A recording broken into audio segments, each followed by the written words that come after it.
Hello students and viewers, welcome back to our channel AV समर्पण a platform of knowledge। मैं विकास आज की इस वीडियो में बहुत स्पेशल लेके आया हूँ। आप सोच रहे होंगे नीट की प्रिपरेशन कैसे की जाए और टाइम बहुत ही कम है आपके पास, तो चलिए कुछ इंपॉर्टेंट टॉपिक्स आपके सामने दे रहा हूँ जो आप पढ़ेंगे और स्कोर बेहतर गेन कर सकेंगे। आज की इस वीडियो में आपको बायो के कुछ इंपॉर्टेंट टॉपिक्स के बारे में मैं बताने वाला हूँ जिसे पढ़कर ज्यादा से ज्यादा स्कोर गेन किया जा सकता है। तो चलिए जानते हैं, बायोलॉजी के पार्ट में हमें 4 यूनिट्स और 38 चैप्टर्स पढ़ने हैं।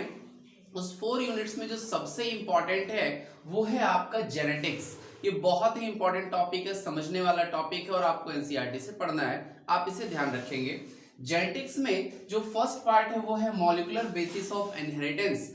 मॉलिक्यूलर बेसिस ऑफ इनहेरिटेंस ये टॉपिक आपका बहुत छोटा है, लेकिन इससे सबसे ज्यादा क्वेश्चंस पूछे जाते हैं। लास्ट कुछ ईयर्स के क्वेश्चन पेपर को जब मैंने रीड किया तो मैंने देखा कि लगभग 10 और मोर देन 10 क्वेश्चंस इससे आपको मिलते हैं और लगभग एनसीईआरटी से ही आपको ये क्वेश्चंस मिलते हैं। नेक्स्ट जो आपका है इसी टॉपिक का next part principles of inheritance, और ये प्रिंसिपल्स ऑफ इनहेरिटेंस पे अगर आप पढ़ते हैं तो सेकंड पार्ट इसका है जिससे सबसे ज्यादा क्वेश्चंस पूछे जाते हैं। आप इन दोनों को पढ़ करके बहुत अच्छे नंबर गेन कर सकते हैं।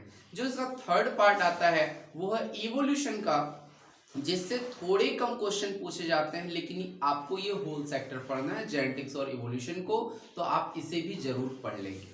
इसके बाद जो नेक्स्ट पार्ट आता है वो यहाँ मेंशन किया हुआ मैंने बायोटेक्नोलॉजी का, जिसमें सिर्फ 2 चैप्टर हैं। 2 चैप्टर आपको कहने के लिए कम लगता है, लेकिन थोड़ा सा आपको पढ़ना है। हाँ, अच्छी बात यहाँ पे ये है कि यहाँ पे आज तक कोई भी क्वेश्चन एनसीईआरटी बुक से अलग नहीं पूछा गया है। फिर से मैं बोल दूं, आज तक कोई भी क्वेश्चन एनसीईआरटी की बुक से अलग नहीं पूछा गया है। सो बायोटेक्नोलॉजी के इस 2 चैप्टर को वर्ड बाय वर्ड या कहिए लाइन बाय लाइन आप पढ़ लें। हूबहू क्वेश्चन इसी से आएंगे, बिल्कुल इसी से आएंगे।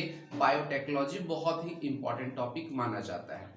चलिए नेक्स्ट समझते हैं, तो वो है आपका एनिमल फिजियोलॉजी। आप सोच रहे हैं सर कि सारे के सारे पार्ट्स तो आपने बता दिए पढ़ने के लिए, तो पढ़ना तो आपको सब कुछ है, लेकिन यहाँ मैं आपको बताऊंगा कि किसको ज्यादा से ज्यादा ध्यान से पढ़ना है सो दैट ज्यादा से ज्यादा आप स्कोर गेन कर सके। तो एनिमल फिजियोलॉजी उसके बाद का पार्ट है। इस पार्ट को आपको ध्यान से सारे टॉपिक्स को समझने पड़ेंगे। एनसीईआरटी की बुक को पढ़ करके आप नोट्स भी प्रिपेयर करेंगे, साथ में आपको यहाँ पे रिवीजन बेस के लिए एमसीक्यू क्वेश्चंस को देखना पड़ सकता है। ठीक है, नेक्स्ट है आपका प्लांट फिजियोलॉजी। काफी लंबा है, लेकिन यहाँ पे आपको काफी मेहनत करनी पड़ेगी प्लांट फिजियोलॉजी के लिए।